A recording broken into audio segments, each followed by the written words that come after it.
The following is distributed by the Berean Call. Chapter 8. Facing Hard Facts. Middle East analysts and authors A.J. Abraham and George M. Haddad have stated the Islamic view very clearly. Islam is God's plan for the world, every inch of it, not only the Islamic regions. Islam is for everyone, whether one wants it or not. It is the duty of every Muslim to help expand the borders of Islam until every being on this planet acknowledges that there is no God but Allah and Muhammad is his messenger. No honest Muslim would deny this. Omar Bakri Muhammad, belatedly banned from England since he fled to Lebanon in early August 2005, has long claimed to be bin Laden's man in Britain, which makes it all the more puzzling why he was so long allowed to openly preach in London and elsewhere hatred of the West and an Islamic takeover of the world. International political intrigue is a tangled rat's nest of double-dealing. John Loftus claims that Harun Rashid Aswat, who has been linked to Omar Bakri, suspected mastermind of the July 7, 2005 London bombings, was once recruited by British intelligence to fight in Kosovo in defense of Muslims' rights. Our sins come back to haunt us. Iraq and Afghanistan are both examples of that fact. The Muslim riots that traumatized France in November 2005 were her Islam is peace chickens coming home to roost. While still in London, Bakri declared, "The aim of the Khilafah, that is, Caliphate, the ideal Islamic state, which does not presently exist, is to conquer the world. There can be no end to Jihad until the Muslims conquer the White House." Compromisers call Bakri an extremist. In fact, he represents true Islam, which is gaining strength.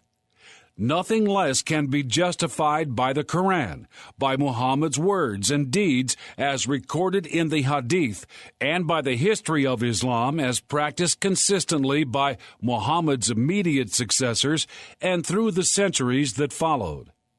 Although Egypt has a secular government, Islam is nevertheless strong and presents a perpetual problem for Egypt's rulers, even though they are Muslims, at least in name.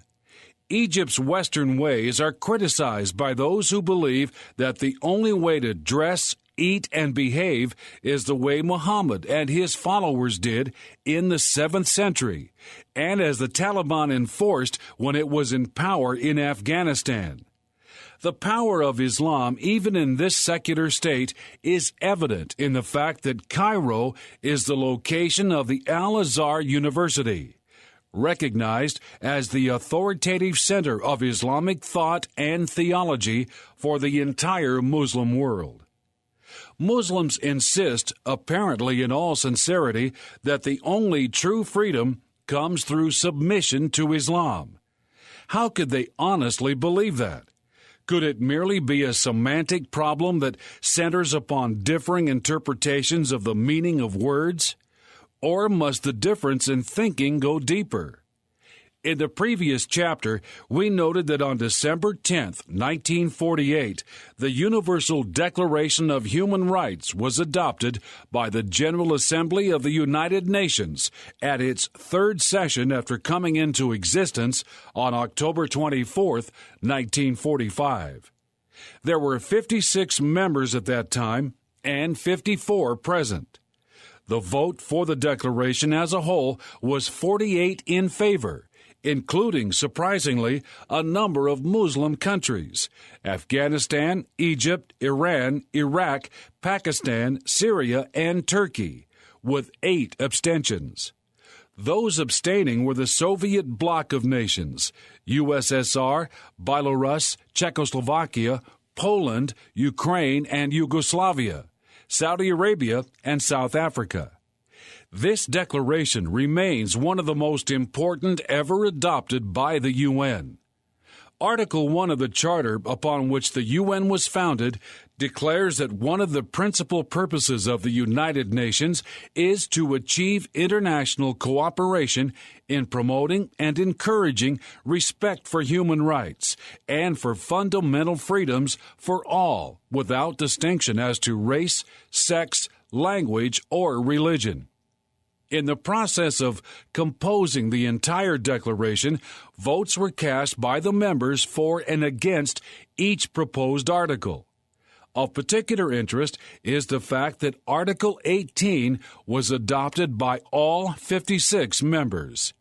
It reads, "Everyone has the right to freedom of thought, conscience, and religion. This right includes freedom to change his religion or belief, and freedom either alone or in community with others, and in public or private, to manifest his religion or belief in teaching, practice, worship, and observance." What did you say? Although it abstained from voting for or against the declaration as a whole, Saudi Arabia, along with every other member state, approved Article 18. Even the Soviet Union and China agreed to abide by Article 18, although any child living in either of those countries knew that these freedoms were no more permitted there than under Islam. Saudi Arabia was pledging to the world that every person in that country would have the right to change his religion or belief, and, in public or private, to manifest his religion or belief. Yet, as we have seen, Saudi Arabia beheads any Muslim who changes from Islam to any other belief. No non-Islamic religion may be practiced, and these Islamic laws came into being by decree of Muhammad himself and are therefore unchangeable. Could the contradiction between Islam and Article 18 be any more plain? How can the undeniable differences between what Saudi Arabia professes to the world and what it does in practice be explained? Of course, the same question could be asked not only of other Muslim countries, but of communist countries as well. We would rather not believe that they are deliberately lying. Then what is the explanation? The Bible provides the uncomfortable answer. The heart is deceitful above all things and desperately wicked. Who can know it? I, the Lord, search the heart. Quoting Isaiah 29:13, Christ rebuked the rabbis of his day with these words, "Ye hypocrites, well did Isaiah prophesy of you, saying, This people draweth nigh unto me with their mouth, and honoreth me with their lips, but their heart is far from me. But in vain they do worship me, teaching for doctrines the commandments of men." It is a common human failing to profess one thing with the lips while denying it in practice. Those who call themselves Christians are as prone to such hypocrisy as anyone else. The Bible declares that the hearts of all people are the same. But some cultures encourage the natural evil and dishonesty of the heart. Such was the situation in the pagan Arab culture from which Islam sprang, and which it is still deeply rooted. It is one thing for an individual Christian to profess to love Christ and his neighbor as himself, and yet to fail to live up to this in daily life. It is something else altogether, however, for one's religion itself to teach its followers to lie, commit violence, plunder, and murder in order to advance its cause in the world. As we have seen, this is the case with Islam, and the hypocritical denial of that fact is practiced daily throughout the Muslim world and in its dealings with the West. And Western leaders seem content to accept and even encourage this deadly deception. A policy based upon deceit. How long can we continue to ignore the past and present persecution and slaughter of Jews and Christians by Muslims worldwide, and to persist in defining Islam as peace? As one historian states, 13 centuries of religious discrimination causing suffering and death of countless millions have been covered by the myth of Islamic tolerance. The West overlooks, as though non-existent, the outright denial of basic human rights and support of terrorism by Saudi Arabia and other Muslim countries, and, incredibly, favors and sometimes even arms Islamic terrorists, as in Afghanistan, Chechnya, Cyprus, Bosnia, Kashmir, Kosovo, Macedonia, Sudan, and East Timor. Repeatedly, Israel has been taken to task for overreacting to suicide bombings, for pursuing terrorists into PA territory, and for destroying the houses from which terrorists have operated. How could someone who acts in self-defense to save himself from assailants who are intent upon murdering him possibly be accused of overreacting? America and Britain and their few allies in Iraq and Afghanistan are finally learning what Israel has faced alone and under heavy criticism for the past 50 years.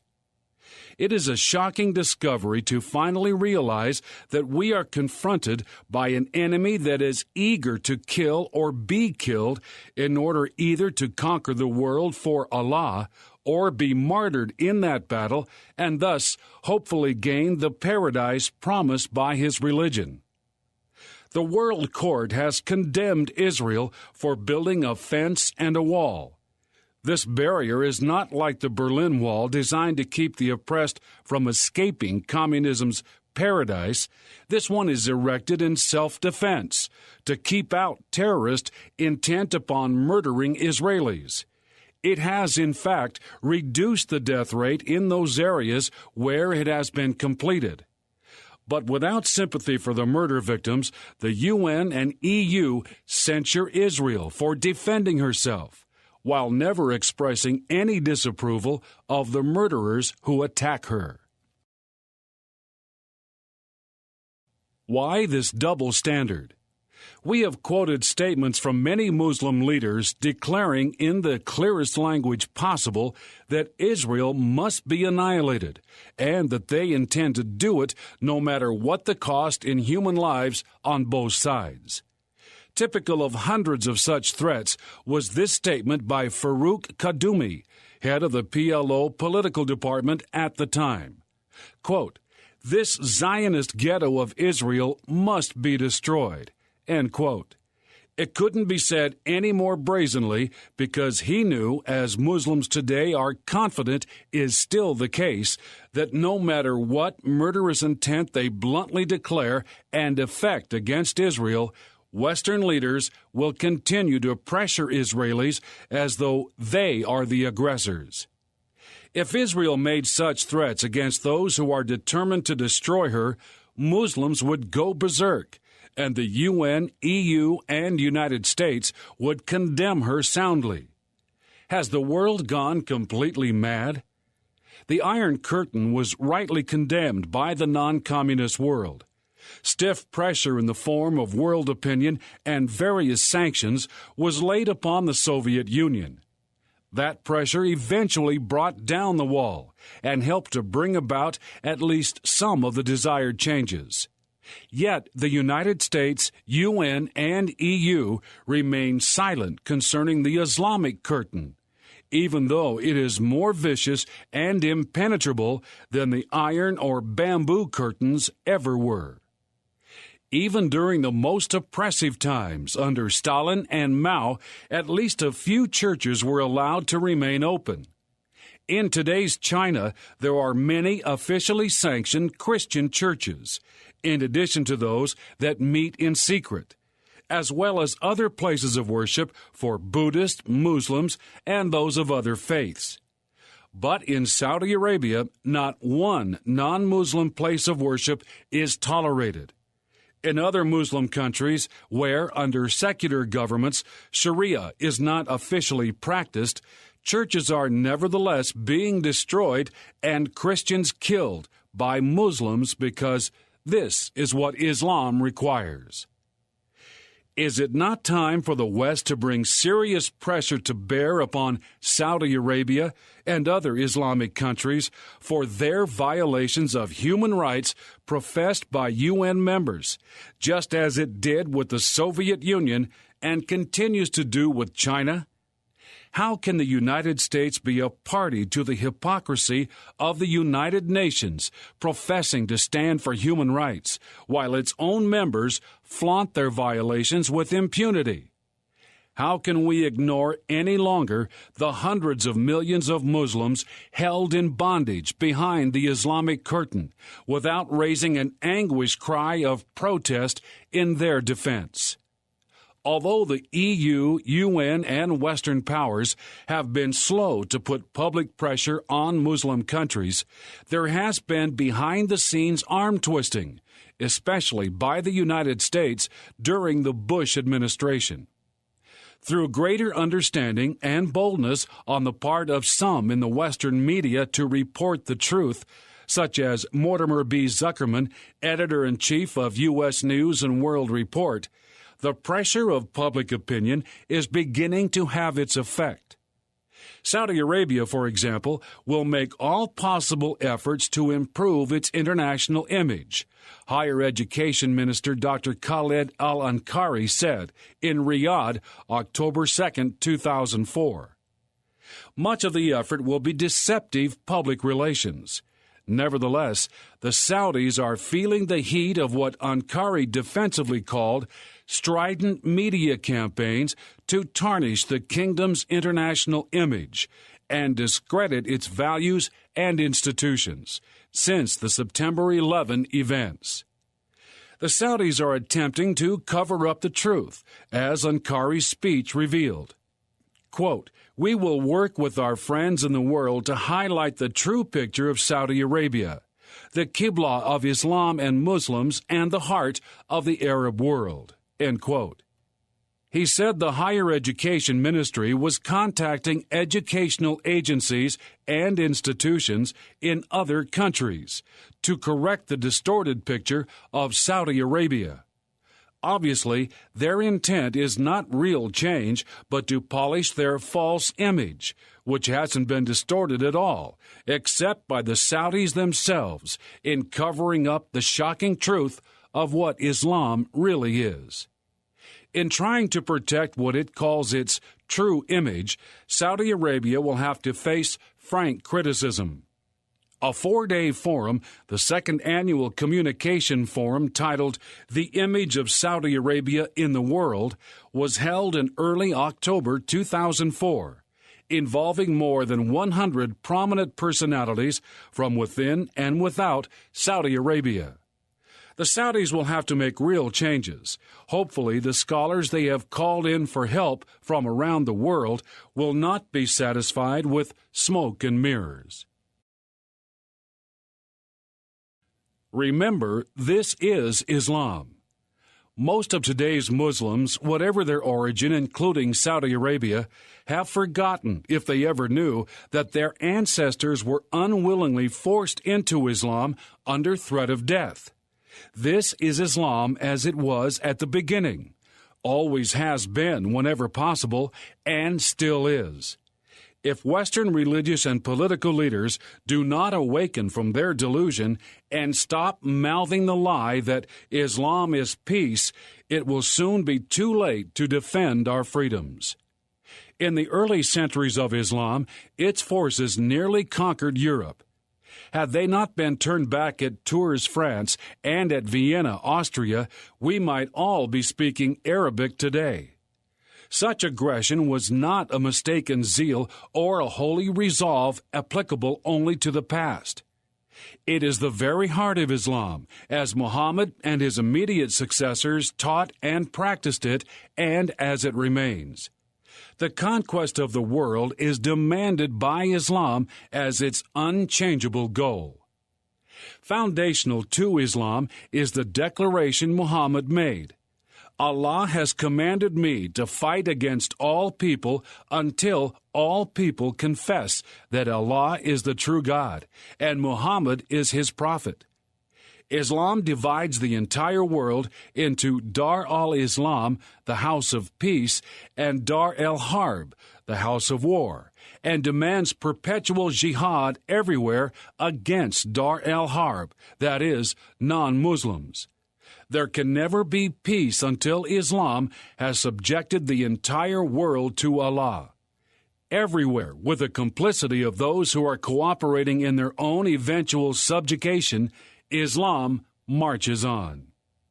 Terrorists are playing out their special role in that conquest.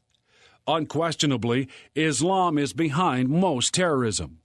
Yet, the spread of Islam's mosques is allowed throughout the Western world and accelerates even while Islam denies the same liberty for other religions in territories it controls. Most mosques are funded by Saudi Arabia with oil profits from money we pay at the pump. Many mosques in the West are centers for terrorist cells and training, an indisputable fact consistent with Islam, thoroughly documented in the video Jihad in America. In July 2002, a Rand Corporation analyst told the Pentagon's Defense Policy Board that Saudi Arabia was an enemy of the United States, that Saudis were active at every level of the terror chain. Clearly, Saudi Arabia exports two products, oil and religious fanaticism. Dor Gold, former Israeli ambassador to the UN, documents the uncomfortable truth about Saudi Arabia in his excellent book that everyone in the West ought to read. There is no explaining away today's suicide bombers and terrorists as extremists. In Muslim countries, terrorists are treated with the same hero worship that matadors receive in Spain and that NFL and NBA stars receive in America. Their faces appear on posters everywhere with accolades of praise and admiration. A new and more subtle jihad. In AD 732, in perhaps the most important battle in European history, Charles Martel at Tours, France, defeated an invading Muslim army of several 100,000 jihad warriors, killing their commander, Abd el-Rahman. That was nearly 1,300 years ago. And now, through another and more successful invasion, Islam has become the second largest religion in France, with about 6 million Muslims and 1,500 mosques. Jean-Louis Bruguière, France's top anti-terror judge, recently said, "The terrorist threat today is more powerful than it was before September 11.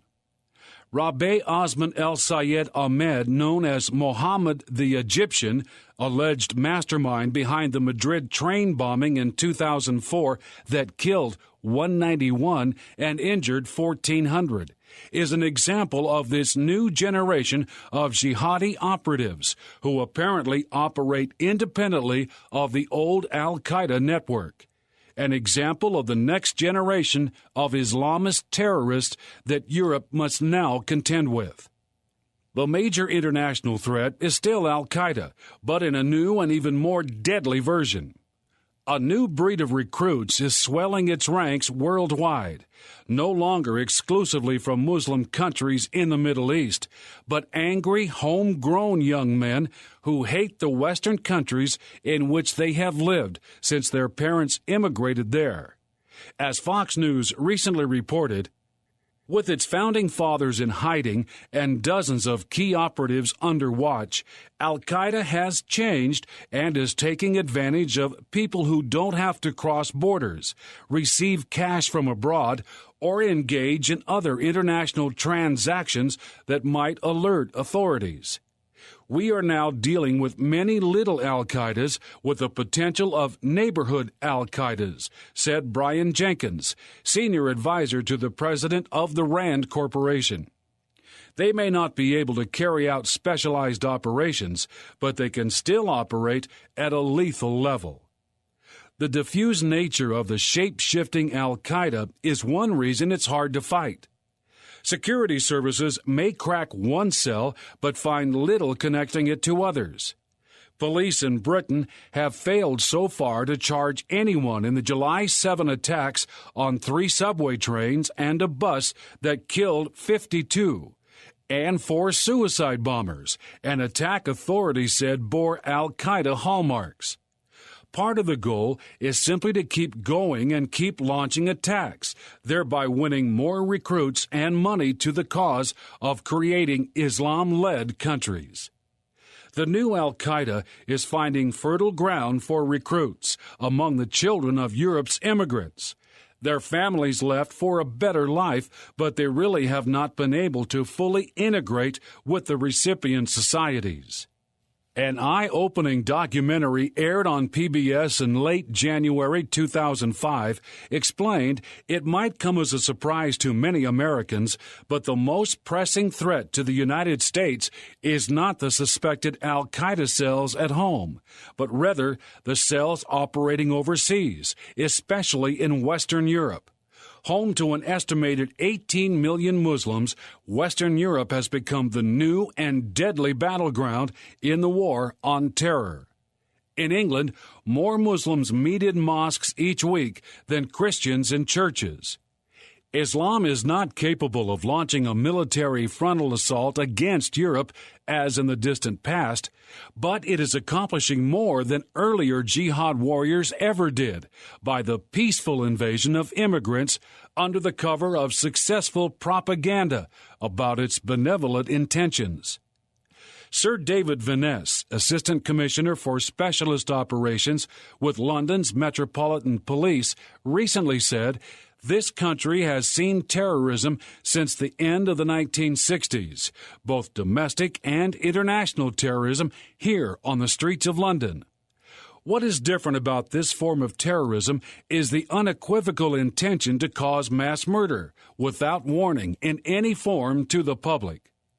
The new terrorists hide inside the mosques and Muslim communities. European police have thwarted dozens of Islamist terrorist plots set to be launched following the U.S. attacks of September 11. Rita Sayyam, an Egyptian-born German citizen who reportedly had been under investigation in connection with the Bali bombings, has said, "Any observer can see that this war in Iraq has created a school to train graduates on acts of terrorism and fighting. It revives the spirit of jihad in the Muslim nation." Areas in England, Germany, and elsewhere in Europe already have concentrations of Muslims that are able to vote in their own local candidates. By 2009, the 3 largest cities in the Netherlands will have a Muslim majority. Yet Europe has been unwilling to acknowledge the threat of Islam in its midst. Incredibly, even after the Muslim riots that ravaged France in November 2005, the lie that Islam is a benevolent, peaceful religion continues to be promoted by French national leaders. An impassable barrier? It is nearly impossible for Muslims to be integrated into society as other immigrants have been because Islam does not allow any distinction between religion and the state.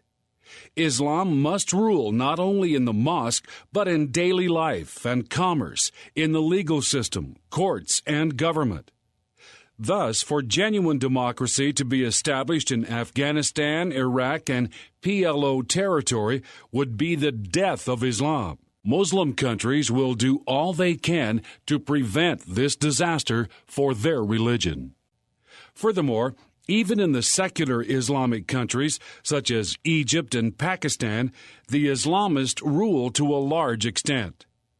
In contrast, Western civilization follows the clear distinction Jesus made between church and state when he said, "Render therefore unto Caesar the things which are Caesar's, and unto God the things that are God's."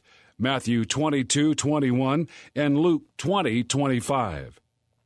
This fundamental difference in political philosophy, recognizing that Muslims will attempt to use lawful democratic means in order to establish Sharia, must be confronted if the West is to survive the internal threat posed by the flood of immigrants.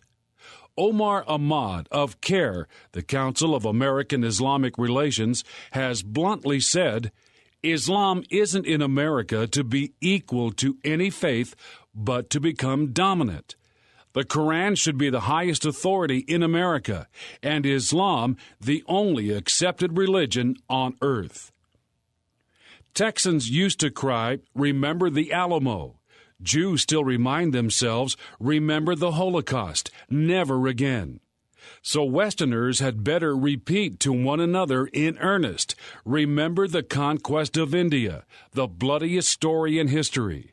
Remember the slaughter of 1 million Armenians. Remember what Islam has done for centuries and is still doing in Sudan, Indonesia, Nigeria, and elsewhere. Remember New York, Washington, D.C., Madrid, London, and Paris. Don't let it happen again."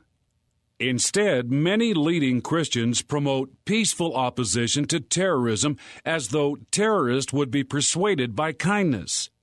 The liberal Christian, allegedly evangelical organization Sojourners placed a full-page ad in a national newspaper that naively assumed that violence could be stopped by nonviolence. By implication, blame for terrorism that operates by force was placed upon Israel and the United States for opposing it with force. Particular blame was placed upon Christian leaders who encouraged the president to pursue terrorists. The ad critically quoted Jerry Falwell, quote, "But you've got to kill the terrorists before the killing stops. And I'm for the president to chase them all over the world. If it takes 10 years, blow them all away in the name of the Lord." End quote. Although most Christians would be uncomfortable with Falwell's rhetoric, the ad denouncing him made no criticism of the terrorist, much less of Islam's promotion of murder in the name of Allah. We have documented Islam's role. As Israel's former ambassador to the UN succinctly declared, without an unshakable conviction in the merits of martyrdom and in its rewards in the afterlife, terrorists would never have undertaken the suicidal attacks of the past decade. Such teaching comes from Islam alone. No other religion even comes close to promoting murder and mayhem, much less offers heavenly reward for such despicable evil. Islam itself is the root of the terrorist problem that plagues the world. Western leaders must begin there if we are to win the war against terror. But that is almost impossible, given the climate of tolerant acceptance of virtually everything in America and reluctance to truthfully criticize anyone or anything. On August 22, 2005, following protests by CARE for a July 25th broadcast, conservative radio host Michael Graham was fired from his daily 3-hour talk show in Washington on WMAL-AM because he refused to apologize for truthfully saying, quote, "We are at war with a terrorist organization named Islam," end quote. CARE Executive Director Nihad Awad accused Graham of using hate-filled words and praised WMAL's action as a step toward removing some of the harmful anti-Muslim rhetoric that fill our nation's airwaves. Hate-filled words? They are the trademark of Islam, but they amazingly are transformed into peace in Western minds when Muslims speak them. And never forget that Muslim vows to exterminate Israel, destroy America, and take over the entire world are not mere rhetoric. Terrorism is Islam's path to peace. To bring peace, Allah commands, I shall cast terror into the hearts of the infidels, strike off their heads, slay the idolaters wherever you find them. O prophet, struggle with the unbelievers and hypocrites, and be thou harsh with them. Believers, make war on the infidels that dwell around you. More than 100 other verses in the Quran advocate fighting to bring Islam's peace to the world. Remember, Muhammad's dying words were, May Allah curse the Christians and Jews.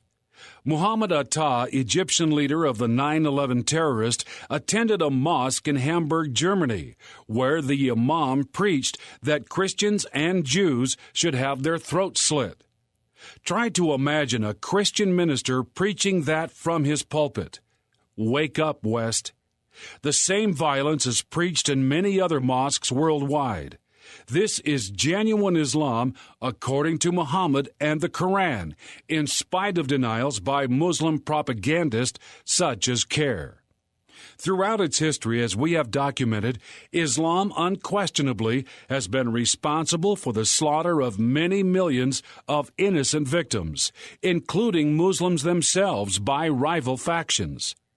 Islam doesn't bring peace, even among its most devoted followers. In the last chapter, we made brief mention of the 8-year war between Iran and Iraq, both Muslim countries. They used 1,000 tons of poison gas on one another. Many thousands of young boys were sacrificed to clear minefields for the troops following them, and were deceived into doing so by Islam's promise of paradise, with unnumbered dark-eyed virgins for those who die in Jihad. We have seen the slaughter of Muslim citizens by Muslim rulers, such as the murder of thousands by Saddam Hussein in Iraq. Muslim leaders of Iran and Syria have committed similar atrocities against their citizens. The destruction and rape of Kuwait, a Muslim country, by Iraq, another Muslim country, shocked the world. While Arafat and the Palestinians were cheering Saddam as a great hero because he was raining Scud missiles on Israel. In 12 years of civil war in Algeria, Muslims have killed more than 100,000 of their fellows. So it has been since the beginning, wherever Muslims were in power. The vast al-Qaeda terrorist network began in the early 1990s. It was composed of a loose amalgam of groups in Algeria, Egypt, and Saudi Arabia, who sought to overthrow their respective governments for not being true to fundamentalist Islam. Unsuccessful in this enterprise, they turned their attention to America, seen as the evil Satan representing a democratic and stabilizing presence in the Middle East, and worst of all, the supporter of Israel. Arafat and the PLO. Dangerous as al-Qaeda is, it ranks far below Arafat's Islamic PLO networks, which today, in spite of his death, still hold the record for the largest number of hostages taken at one time, 300. The largest number of people shot at an airport. The largest ransom collected, $5 million paid by Lufthansa.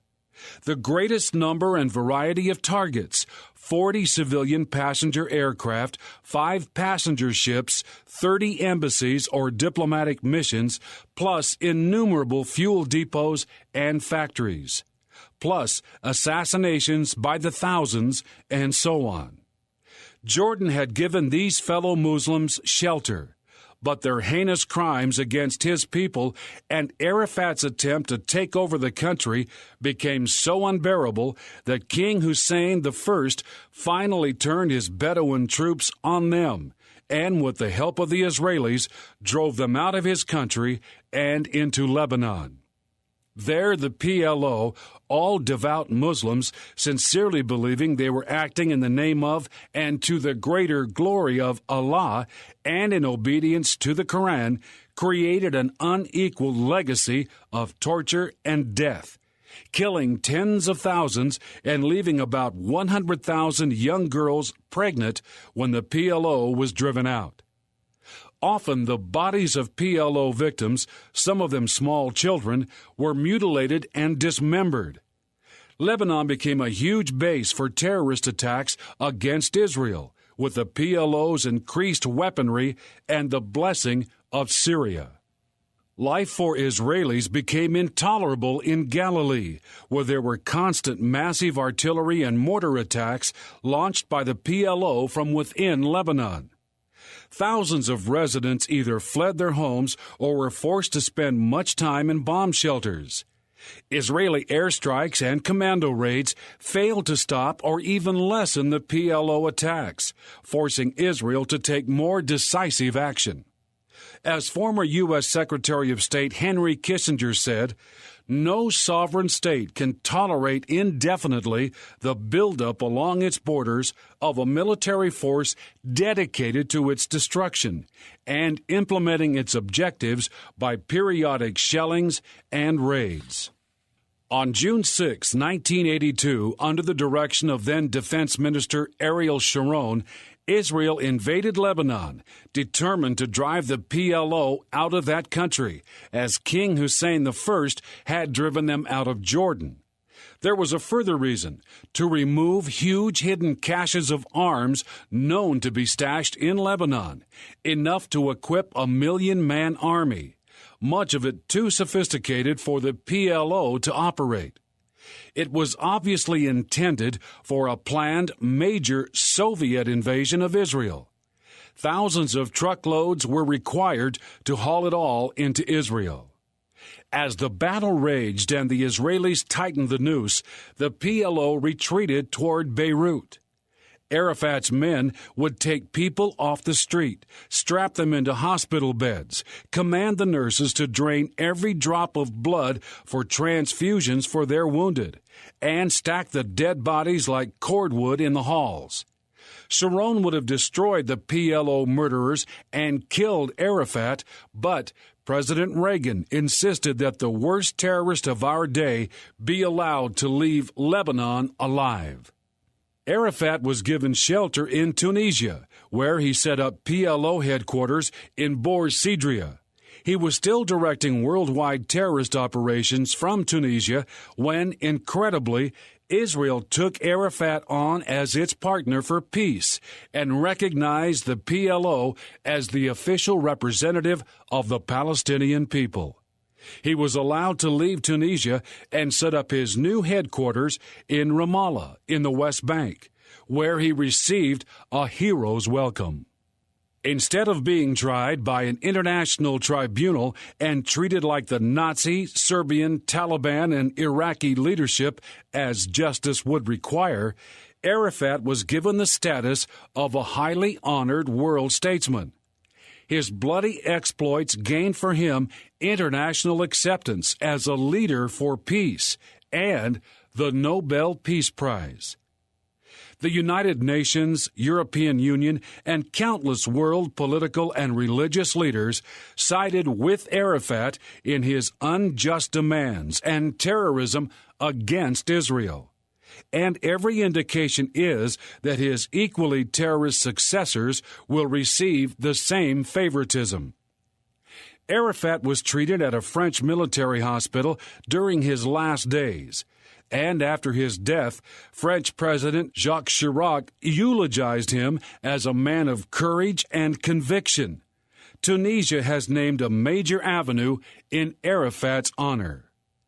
Arafat was cheered by the United Nations General Assembly, received at the Clinton White House and Camp David, was received warmly at least 10 times by Pope John Paul II, and the Pope visited him in his palace in PLO-occupied Israel and supported Arafat's opposition to Israel.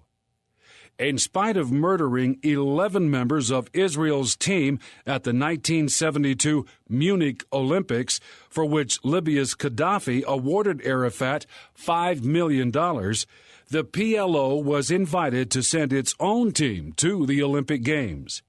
In 1973, the PLO was granted observer status in the United Nations.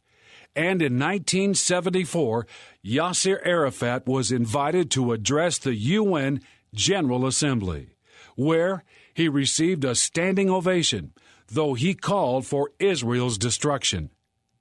At the 2004 Olympics in Greece, the Palestinians received the most applause as all of the teams made their entrance. The West rewarded Arafat's terrorism. He became proof that terrorism and related riots can pay big dividends. Training the next generation for peace. That every Jew on earth must be killed and the entire world subjected to Islam to the glory of Allah is not an obscure teaching. One does not have to search in dark corners of a library to find it. This ambition is taught in today's textbooks in Islamic schools worldwide, including, for example, the Muslim Academy outside Washington, D.C. It is devoutly preached in mosques, presented as the heroic ideal to youth, and blared forth on radio and TV and over loudspeakers in the streets. Textbooks in Syria today lead pupils to the inevitable conclusion that all Jews must be annihilated. The Egyptian textbook, Studies in Theology, Traditions, and Morals, explains that the Quran encourages the faithful to perform jihad and behead the infidels. The beheading of hostages in Iraq simply marks the terrorists as Muslims who are following the example of Muhammad and the teachings of the Quran and the Hadith. And yet, Islam continues successfully to sell itself to the world as a religion of peace. This fact remains one of the mysteries of our day. There ought to be an international cry of outrage raised against Islam. This volume is not the first or only one by any means to sound the alarm in an attempt to awaken the world to the awful truth. Perhaps readers will be moved to demand the truth from Western leaders. That is the only hope for the West's survival. Captured documents have revealed that at the graduation ceremonies for the Hamas Islamic Society's network of kindergartens funded by Saudi Arabia, Palestinian children enacted the attacks of suicide bombers. Children wore military uniforms and mock explosive belts, wielded imitation Kalashnikov rifles, and burned the Israeli flag. Palestinian TV carries a children's program modeled after Sesame Street, called The Children's Club. It features children singing songs about wanting to become suicide bombers against Israel. Sheikh Ikramah Sabri appointed Mufti, the highest Islamic authority of Jerusalem, by Arafat, told the Egyptian weekly Al-Aram Al-Arabi, "The younger the martyr, the greater and the more I respect him. A new generation will carry on the mission with determination." What a tragedy. Could the innocence of such children ever be restored? Can that generation ever be convinced of what a normal conscience knows for sure, that the true God would never condone murder, much less give murderers a special reward in paradise? If so, millions of lives might be saved. Former PLO terrorist Walid Shobat writes, "I was born and raised in Beit Sahur, Bethlehem, in the West Bank. Hatred of Jews was my education, what I was taught each day by teachers and parents and the entire community. I knew nothing else, so I believed it was the righteous thing to grow up and kill Jews. My lullabies and many of the poems we memorized were about flying body parts and rolling heads. I was initiated into Yasser Arafat's Fatah terror group and recruited by a well-known bomb maker named Mahmoud al-Mughrabi from Jerusalem. My life was turned upside down when I discovered that everything I had been taught about the Jews was a lie." To die as a martyr in jihad was always the only sure way, maybe, to paradise for the Muslim. However, committing suicide in the process was never considered honorable until fairly recently. Perhaps as a result of having been tempted to kill himself a number of times, Muhammad condemned suicide. He reportedly said, "Whoever kills himself in any way in this world will be tormented with it on the day of resurrection." If Muhammad's condemnation of suicide as part of jihad could be widely communicated, it might turn the Islamic world against this practice. However, most imams justify suicide bombings as jihad martyrdom operations and claim that suicide in such instances is justified and rewarded. Hatred for Israel and the determination to destroy her is a prominent theme in publications officially distributed by ministries of education in Muslim lands. For example, in Jordan, a book used in the first year of high school declares, "Israel was born to die. Prove it." A book for the second year in junior high in Damascus declares, "The Jews are vile, greedy enemies of mankind." In Syria, a fifth-grade book boasts, "We shall expel all Jews from all Arab countries."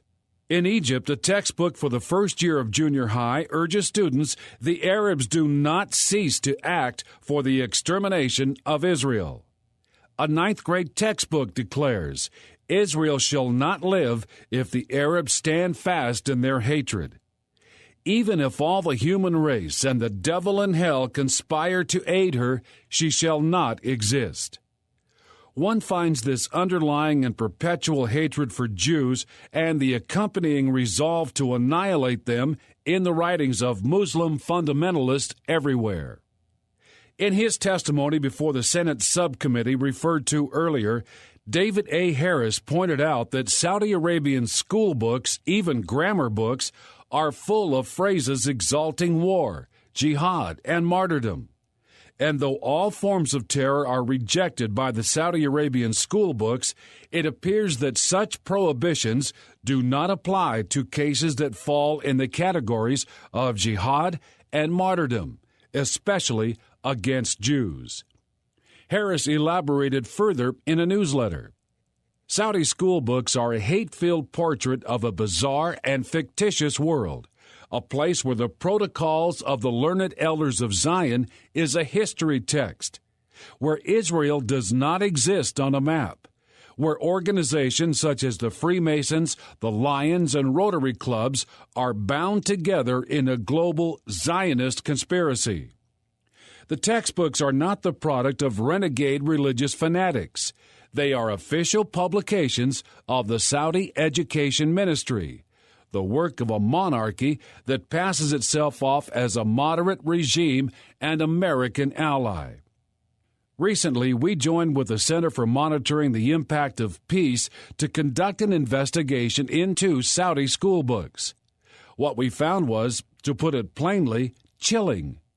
Practically every lesson, from grammar to geography to history, was bent and twisted to transform it into a vehicle for teaching hate. You will hardly find any sedition without the Jews having a part in it, one schoolbook says, blaming Jews for World War I and the French and Russian revolutions. Students are challenged to fill in this blank. Those who have incurred Allah's wrath are blank. You will not be surprised to learn the correct answer, the Jews. Nor is bigotry aimed at Jews alone. Saudi textbooks teach youth to despise all that is Western as well. Our work on this report was instrumental in the introduction of a resolution in the U.S. House and Senate condemning the bigotry in Saudi textbooks, calling on the Saudi monarchy to change its curricula, and expressing extreme disappointment with the slow pace of education reform.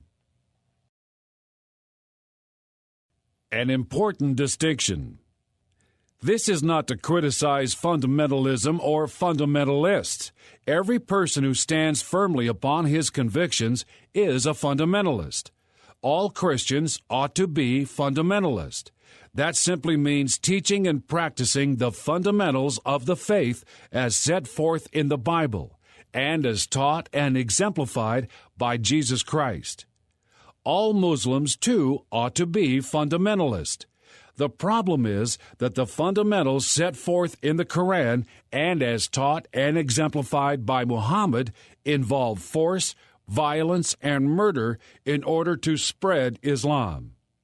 But a true Christian is called to spread his faith by love, by charitable example, and by appealing to reason, helping people face the fact that the penalty for sin was paid in full by Jesus Christ on the cross, and salvation is offered as a free gift to whosoever will. There is a vast distinction between Islamic and Christian fundamentals, a distinction that any honest person ought to recognize. Everyone is free to make up his own religion if he so desires, but no one is free to make up a religion and call it Islam, because that religion is already established, with its founder, scriptures, traditions, and lengthy history of the example set by Muhammad and devout Muslims. So it is with those who make up their own religion and then call it Christianity and claim to be Christians. They have no right to do so. Christianity, like Islam, has its founder, scriptures, and lengthy history of those who practiced it biblically.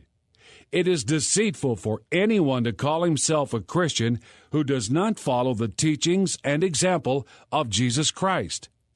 Just as it is deceitful for anyone to call himself a Muslim who does not follow the teachings of the Quran and the example of Muhammad as recorded in the Hadith. That much is axiomatic. No one can excuse Islamic violence and murder by saying that the same thing, though on a much smaller scale, was practiced by the Crusaders. Though they waved crosses and obeyed the Roman Catholic Church and her popes in doing so, their slaughter of Jews and Muslims was in violation of the teachings of the Bible and of the life and teachings of Jesus Christ, proving that they were not Christians. But what the Muslims did in slaughtering millions and spreading Islam from France to China, and what terrorists do today, is in obedience to the Quran and the life and teachings of Muhammad. Thus, they demonstrate that they are true Muslims, those who claim that Islam is peace and that they are not in favor of violence and spreading Islam have no right to call themselves Muslims, and they are deceiving Westerners when they make that claim. Facing the awful truth. Every child in the Palestinian Authority's schools reads the textbook Our Country, Palestine. Its title page declares there is no alternative to destroying Israel. What a bald-faced deception, then, for the Palestinian Authority to pretend it wants peace with Israel, and at the same time to teach its citizens that Israel must be destroyed. And yet, the West encourages this fraud, pressuring Israel to make peace. Bosnian Muslim leader Elijah Izetbegovic declared there can be no peace or coexistence between the Islamic faith and non-Islamic societies. Could he have explained Islam more plainly? And doesn't that statement include the entire non-Muslim world? How can anyone who denies this basic Islamic teaching honestly call himself a Muslim?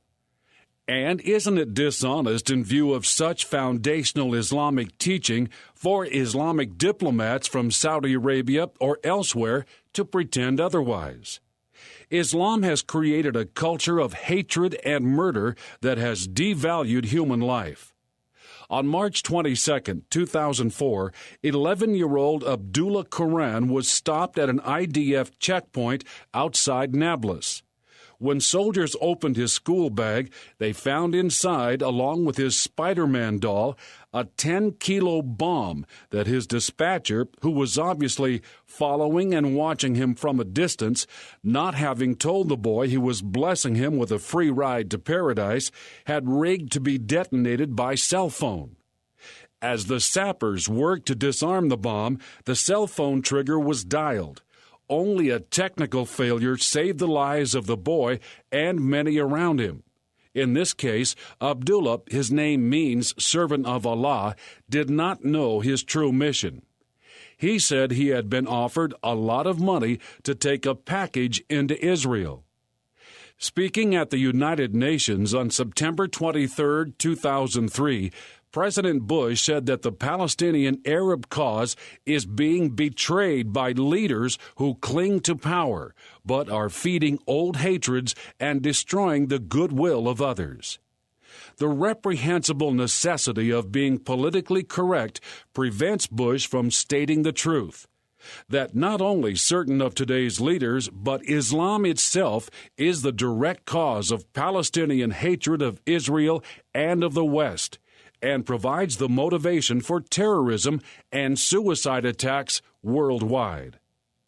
Morton A. Klein, national president of the Zionist Organization of America, ZOA, stated that truth clearly. In fact, the central obstacle to peace between Israel and the Palestinian Arabs is the fact that a culture of anti-Jewish hatred and violence envelops the entire Palestinian Arab society, including its educational system, summer camps, its media, and the Palestinian Authority's cabinet ministers and parliament members. And that culture is created by Islam.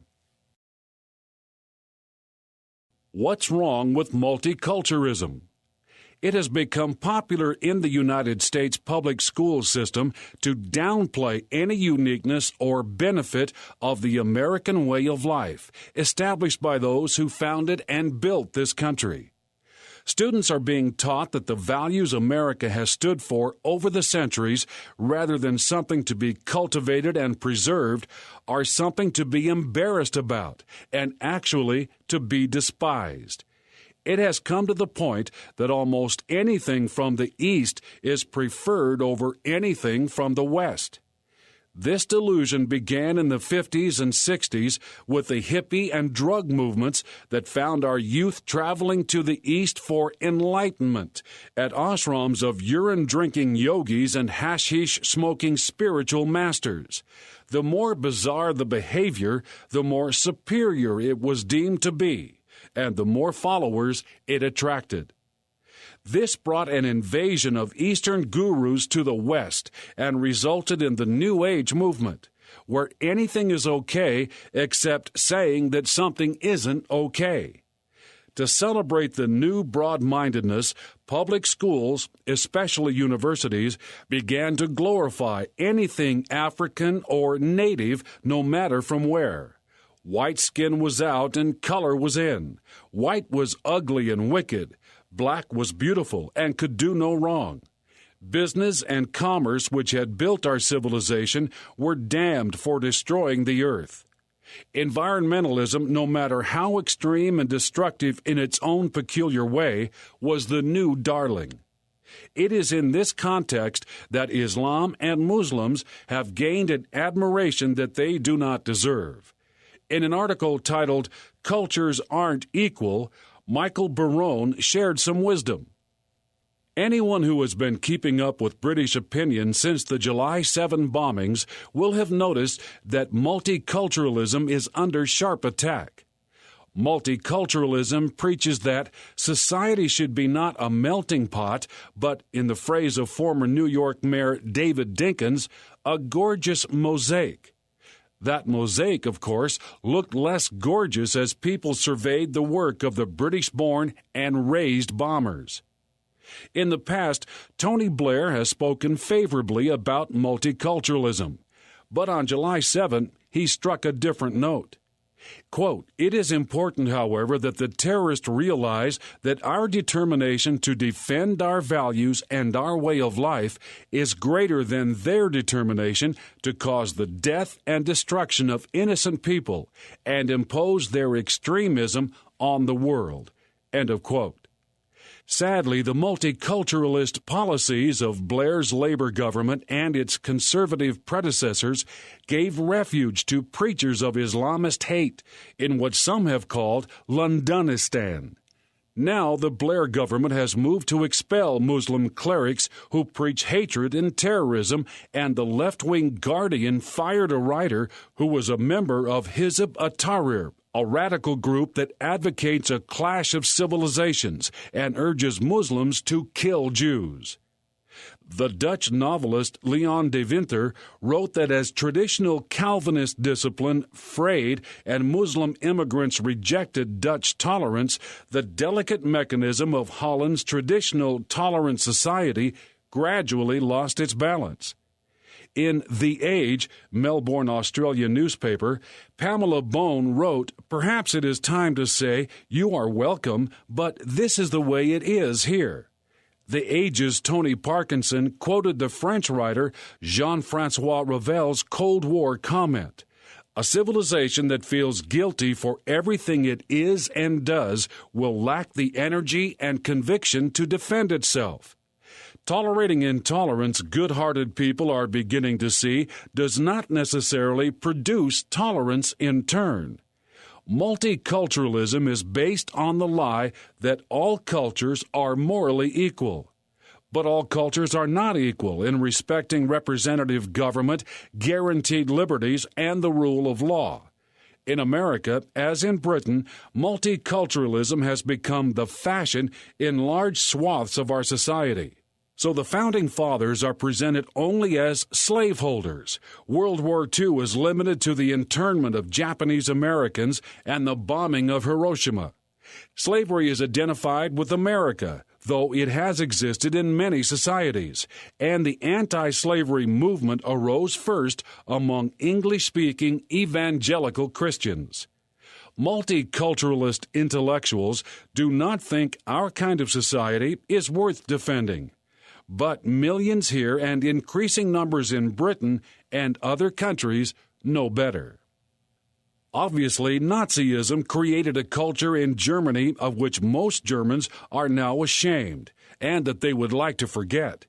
Yet, after more than 60 years, as noted in Chapter 2, Hitler's Mein Kampf is still a bestseller in Muslim countries.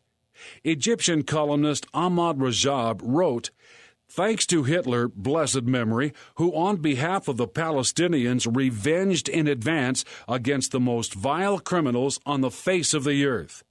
But we do have a complaint against him.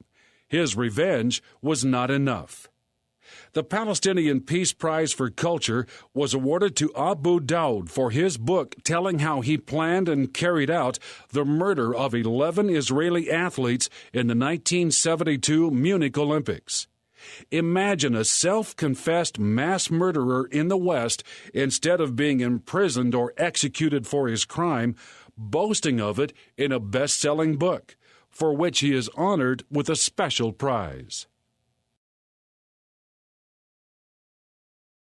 Are Islamic values changing Western culture? Islam destroys the essential sense of right and wrong that God has implanted in every human conscience, so that murder is rewarded with paradise, and murderers are lauded as the most highly honored heroes. This is the atmosphere Islam has created, and which not a few fanatics, but the average follower of Islam is immersed from earliest childhood. Muslims in the West may attempt to be aloof from such evil, but in the long run, they cannot be. Is it not time for them to admit the truth about the religion to which they still cling in denial of its established teachings and many centuries of violent history? But even Western governments have rewarded terrorists. The rewards heaped on Arafat are not the only example. Arrested by the French police in 1977, Daoud was released from custody for fear of PLO reprisals against France, a weakness that reaped a harvest of riots all the way into November 2005. If we continue out of fear to give in to terrorist demands, we have surrendered our moral sense of right and wrong and have lost the war. When I present the undeniable truth about Islam to audiences around the world, I see reactions ranging from discomfort to outright disbelief, and even accusations that I am lying. It is extremely painful for a normal person to acknowledge that a religion in our day literally calls for the extermination of an entire people and the subjugation of the world by force.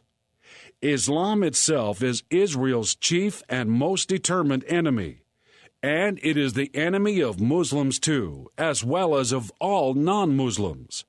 Though many Muslims living in the West do not reflect the passion of world dominion in the cause of Allah, which is their duty, and may not even be aware of this aspect of Islam, they would soon learn the awful truth if they resettled in a Muslim country. Instead of enjoying their former Western freedoms, they would have to conform to real Islam. Why is there such a migration of Muslims to the West?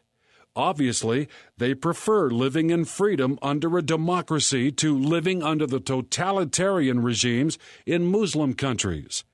Speaking frankly with rare courage and calling upon Muslims living in the United States to face the awful truth of what Islam does to a country, Dr. M.A. Muqtadar Khan, Director of International Studies, Adrian College, Michigan, put it succinctly, quote, "It is time that we Muslims acknowledge that the freedoms we enjoy in the U.S.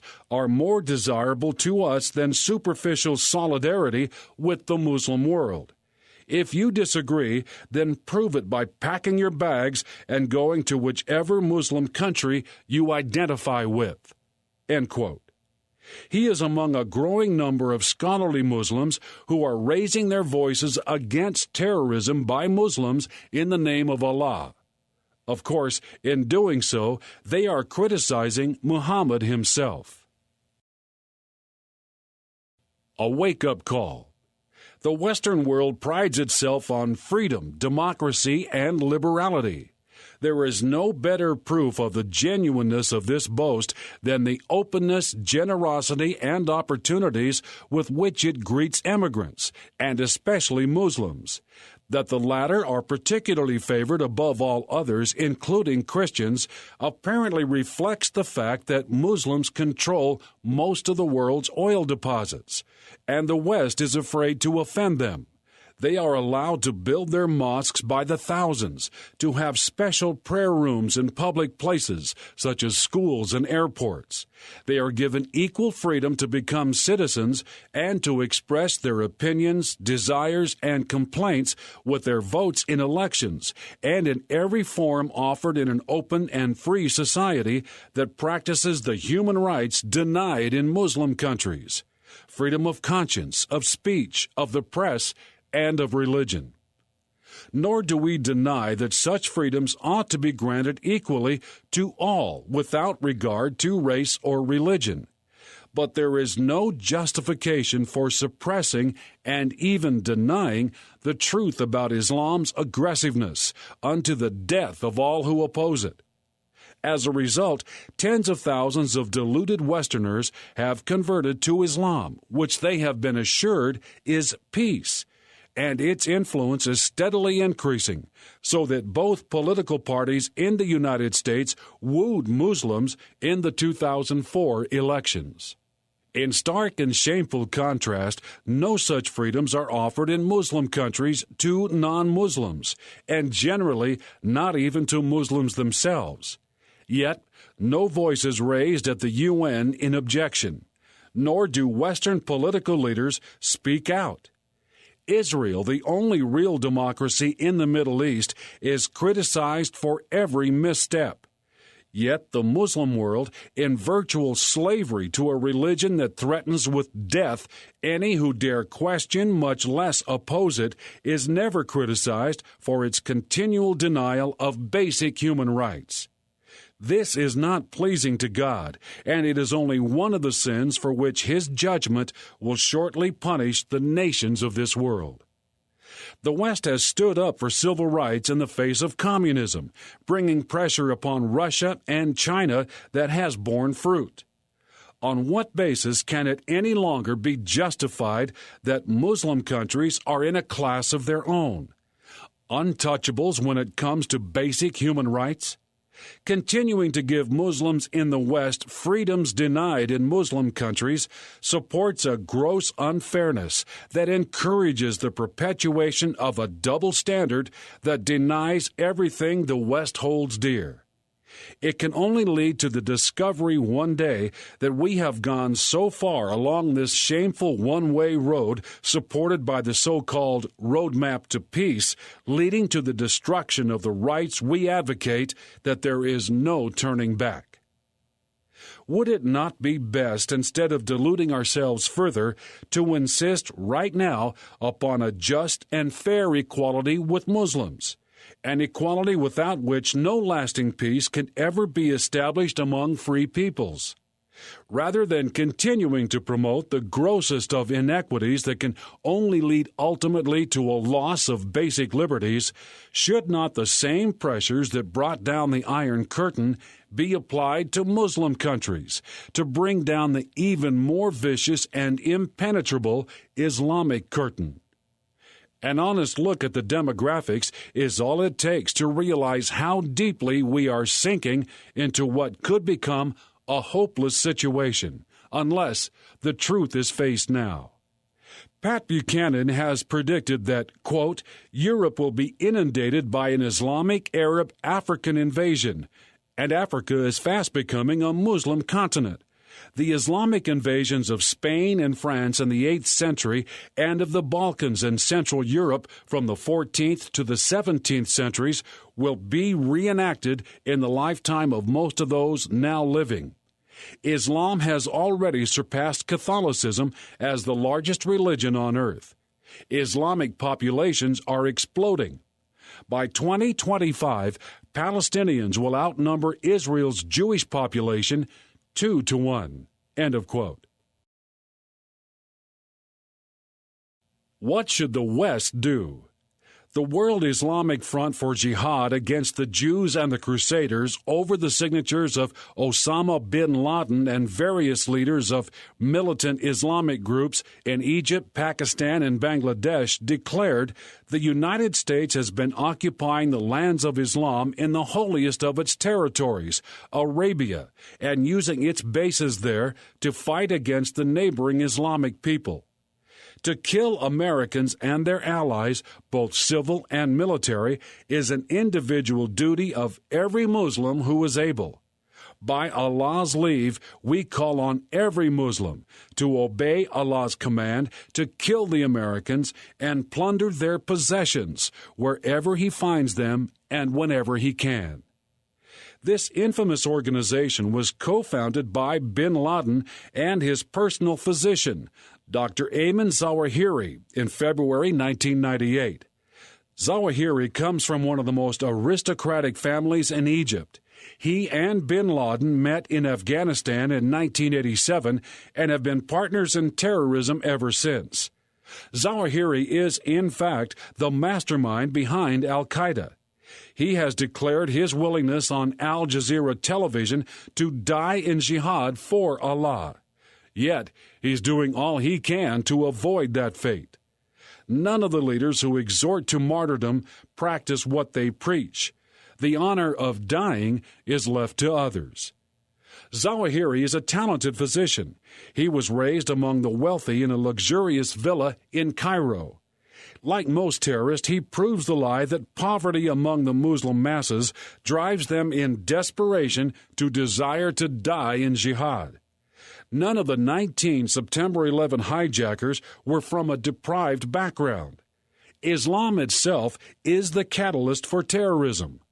As journalist Stephen Schwartz has pointed out concerning 15 of the 19 September 11 hijackers, quote, "These were not poor people from refugee camps on the West Bank or in Gaza.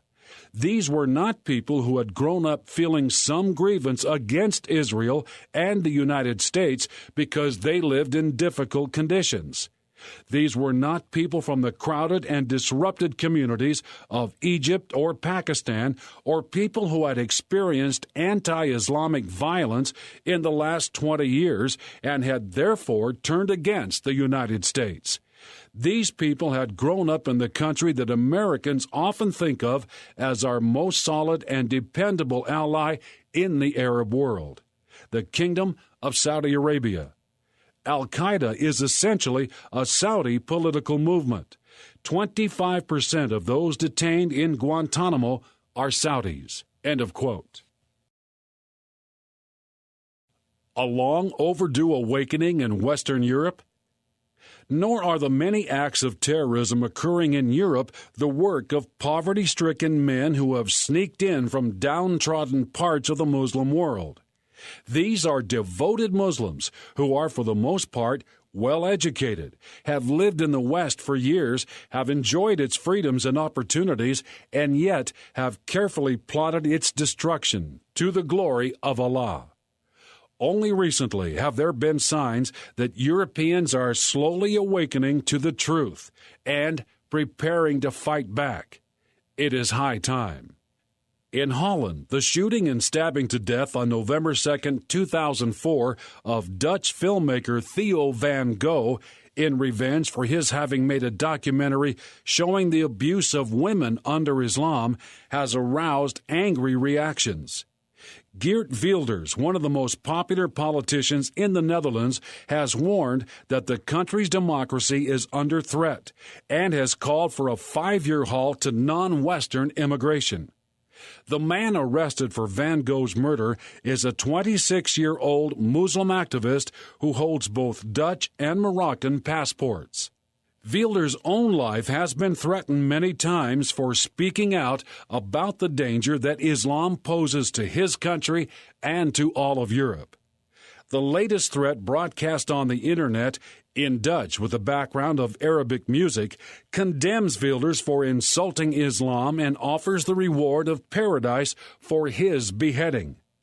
Citing a recent report by Dutch intelligence that recruitment for jihad is taking place in as many as 20 mosques in the Netherlands, with a sense of urgency, Wilders declares, quote, "If in a mosque there is recruitment for jihad, it is not a house of prayer. It's a house of war and should be closed down.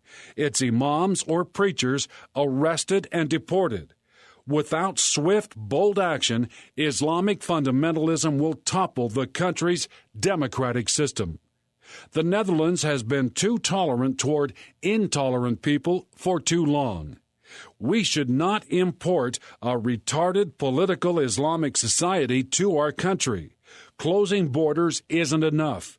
Newcomers should be forced to integrate. If we don't do anything, we will lose the country that we have known for centuries. This is something that I get angry about, and I am going to fight for, to keep the country Dutch." End of quote.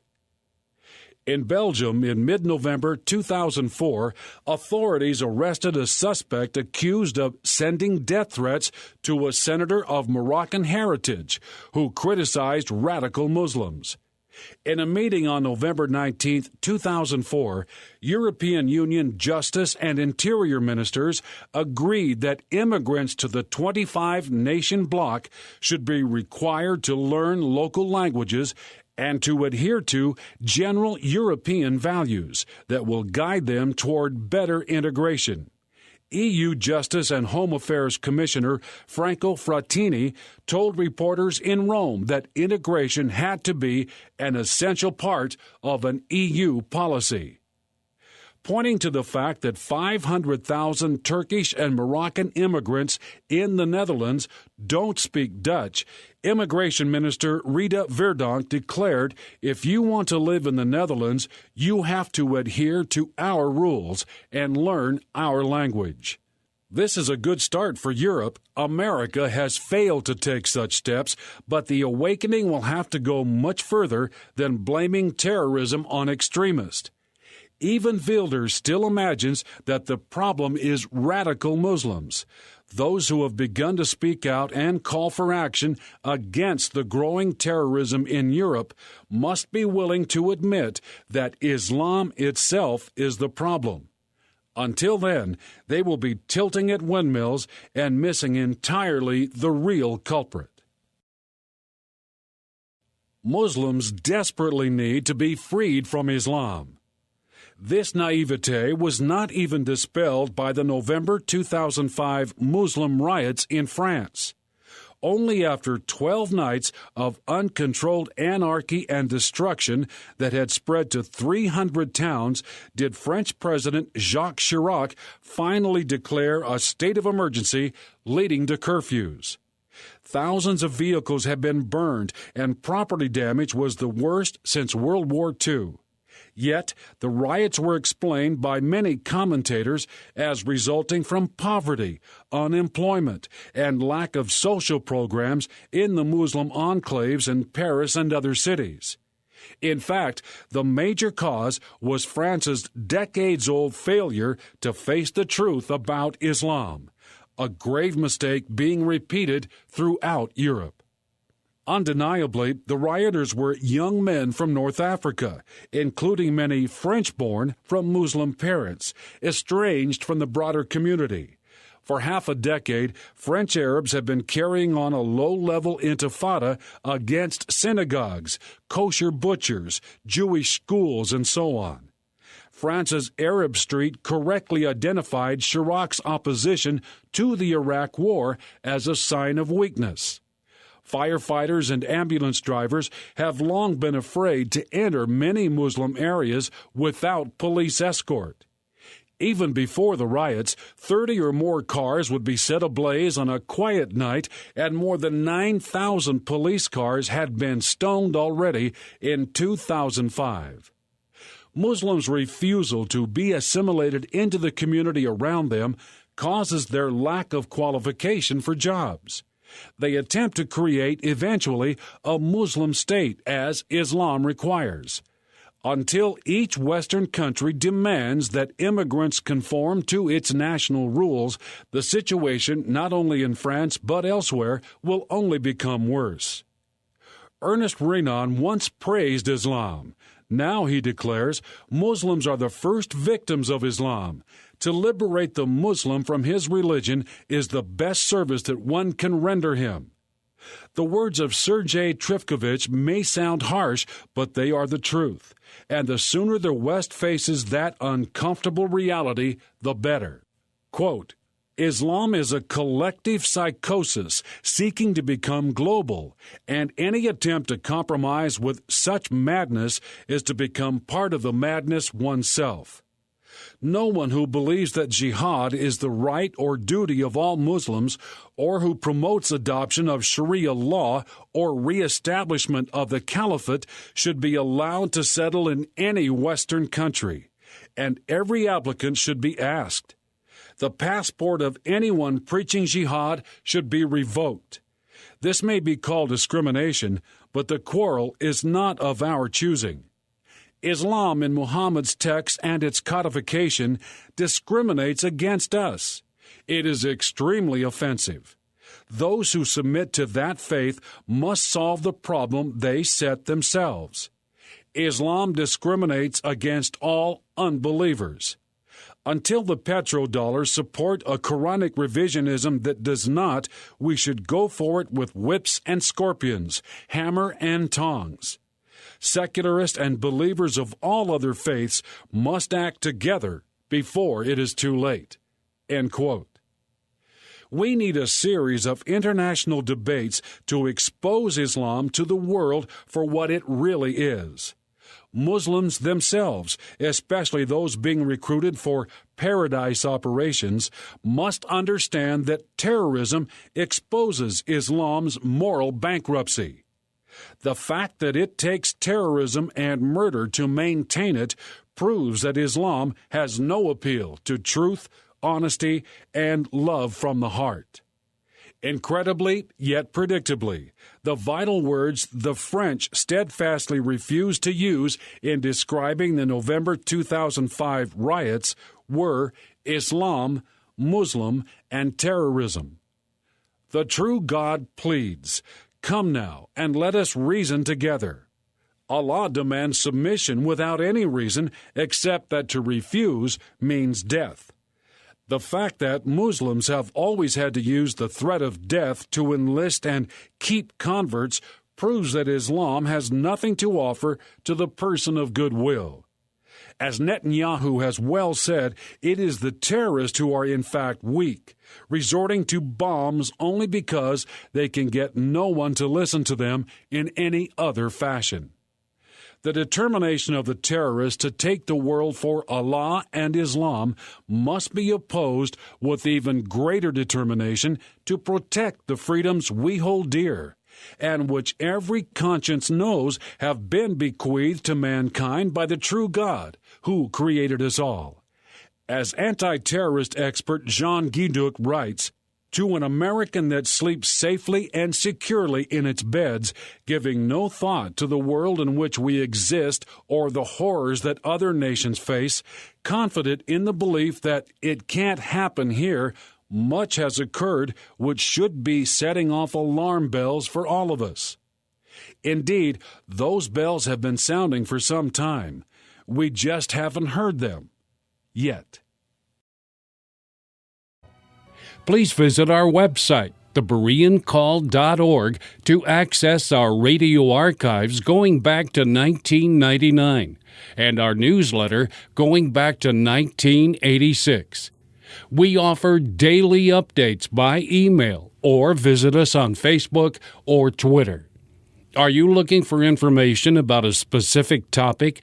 Go to thebereancall.org and click on Topics at the top of the page. Our online store is thebereancall.com. We offer a wide variety of books, tracts, CDs, and DVDs.